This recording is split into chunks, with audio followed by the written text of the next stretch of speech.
Welcome to our new episode of Markets, Malts, and Machines, or as I like to call it, Retail Pulls a Wedgie on the Hedgie. Yes, again, a very technical term. Anyway, look, this time around we'd like to continue with where Amol and I left off from our Q&A session. But before I do that, I'd be remiss if I didn't comment on last week's action in the stock markets. Specifically, Robinhood, GME, Citadel, and everything else. Now, one of the things to think about here is that Robinhood has been vilified because they prevented their customers from making certain trades or actually buying GME stock late last week. The fact of the matter is, other brokers such as TD Ameritrade, right, also did the same thing. Somehow they escaped the ire of the common man because Robinhood was essentially built as the broker for the common man. So part of the thing that's important to understand here is the plumbing and the underlying mechanics of how orders get processed and what that means for you. Especially when you click that button and you place that order, what actually happens, the series of events that eventually earn up you the contract on the particular stock. Okay, so you're a brokerage, and there are a couple of other parties or entities involved. One of them is the market maker or the prime broker. Okay, in this case, it was Citadel. And then there's DTCC. That's the commission that essentially is responsible for clearing and closing each trade. So there are these three parties involved, and every time you buy a certain stock, it goes through certain processes. But the DTCC, as a part of this to manage risk, counterparty risk, with the time you place the order for the trade and the time it actually ends up closing, if you will, which typically is about 2 days to settle a particular trade, somebody has to manage that counterparty risk within those 2 days and ensure that ownership is transferred from the current seller to the buyer, right? Now, part of this, the way DTCC does this is by asking the brokers to put some form of collateral as a deposit. Okay.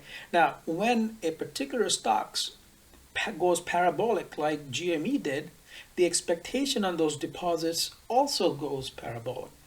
So this is the crunch that Robinhood and other brokers faced last week, and as a result of that, they had to manage their own risk.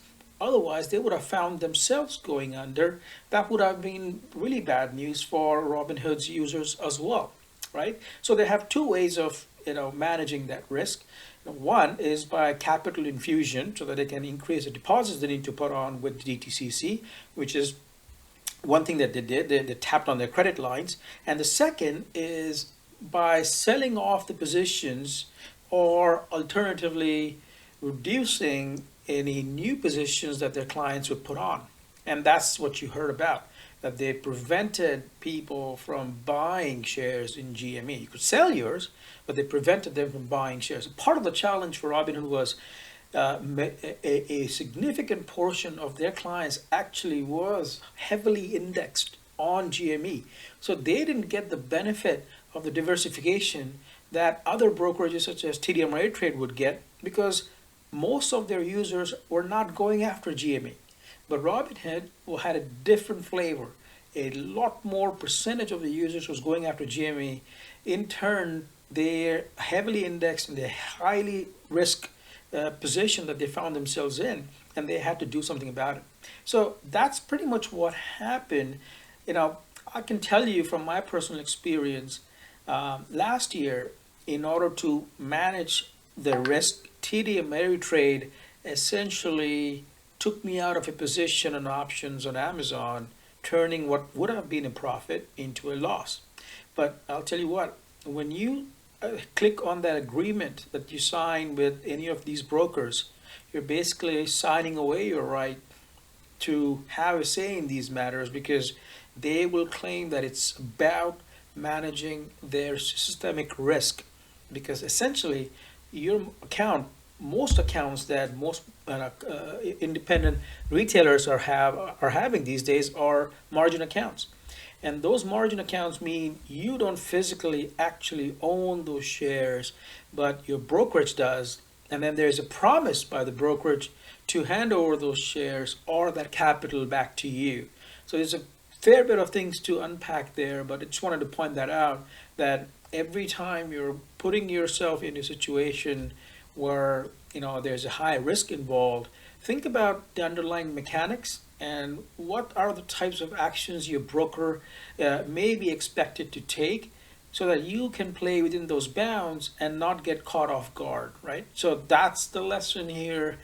Who knows what's going to happen next week?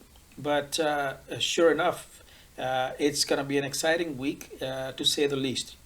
Now, switching gears a bit, maybe you can go up to a couple of easier topics and carry on with where Amol and I left off in our last episode. We'll be talking now about malts and machines.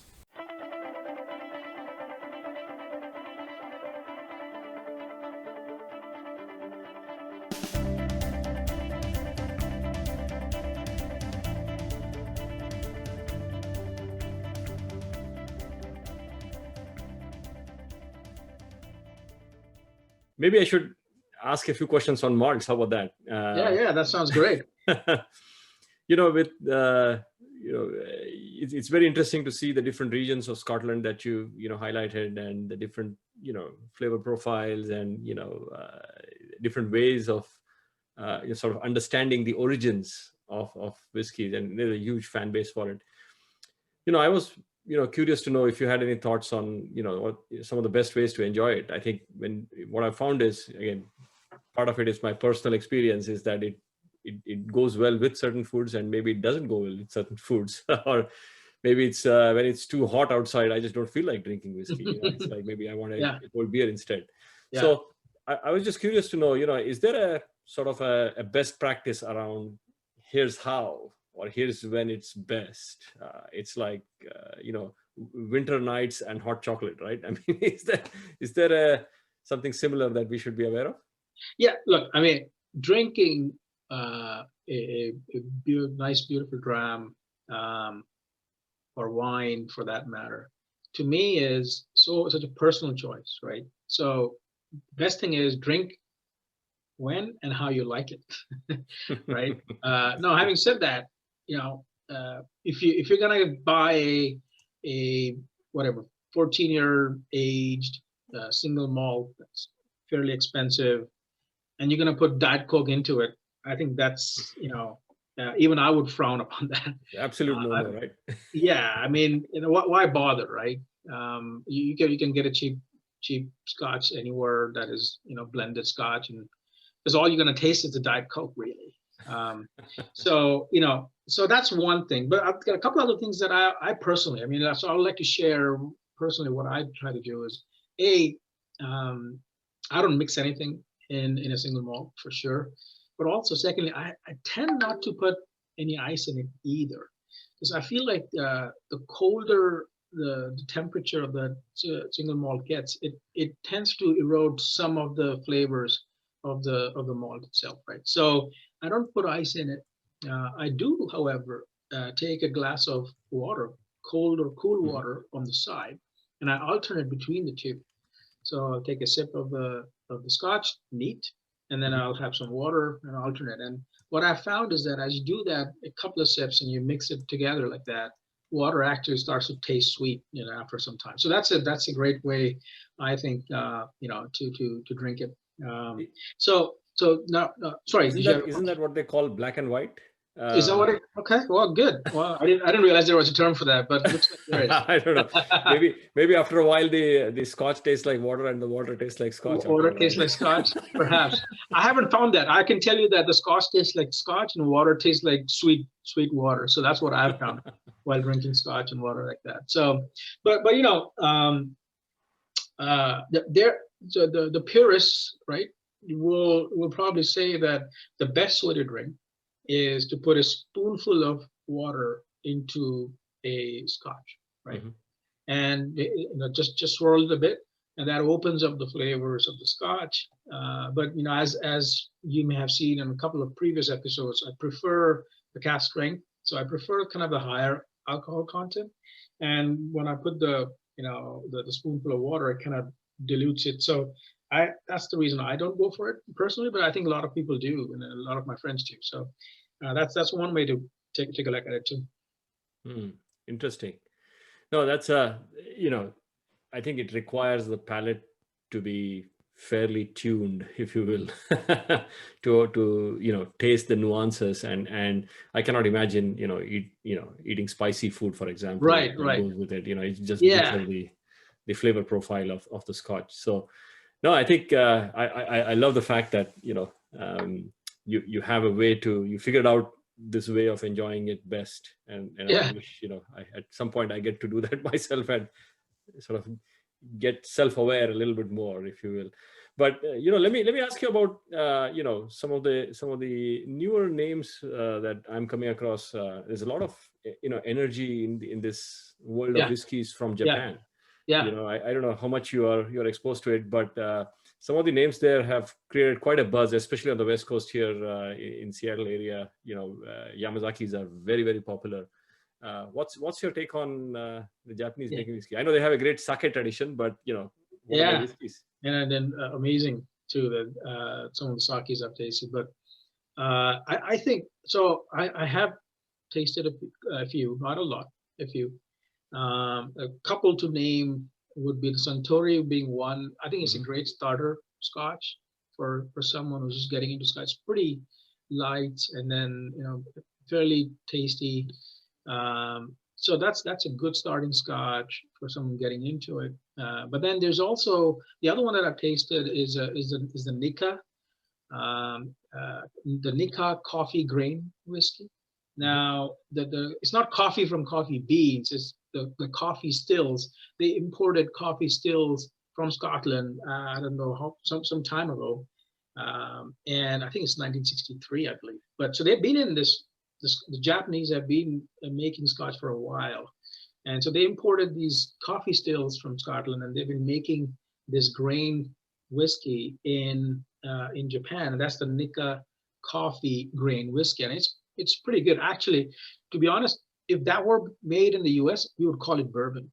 I think it's got 97% corn Oh, wow. grain and 3% actually malted barley. So it'd probably be considered more bourbon. It's kind of sweeter on the taste, and Mm. it's pretty good. It's pretty good. So that's the one, and also another one I've tried is a Nikka. I think Nikka Coffee Days as well. So tried three of them. Like them, but the level of complexity that I have tend to like and favor.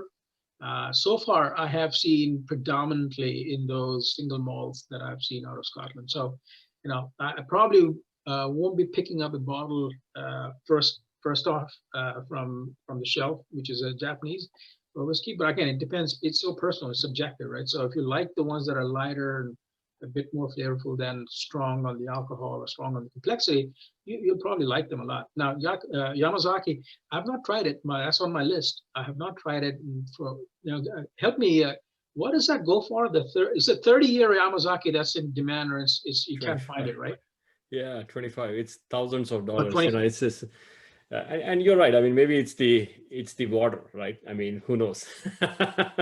Maybe it's just the taste of the water flowing over the streams in That's Scotland right. that give it its flavor. So who knows? That's right. But yeah, no, I think the Japanese are interestingly on the map, which I found was very interesting. Not many are able to make Yeah. that quality of product. So Yeah. I will. quite I interesting. will. I will comment one thing. I mean, this will be upcoming in one of the next episodes. But there are a couple of Indian distilleries that I have found to be really good, Mm, and so that's coming up soon to a theater near you. But cool. just wanted to point that out too. And they have. I mean, one of them was ranked by the Whiskey Bible as the all-time top five. So, but I'll hold that out until we get onto the episode. But I just wanted to point that out outside of Scotland. So there's a couple of Indian distilleries as well. Excellent, excellent. Can't wait for that. That's our show for today. In our next episode, we'll cover the remainder discussion between Amol and I on machines. Until then, have a great week, and we'll talk to you soon.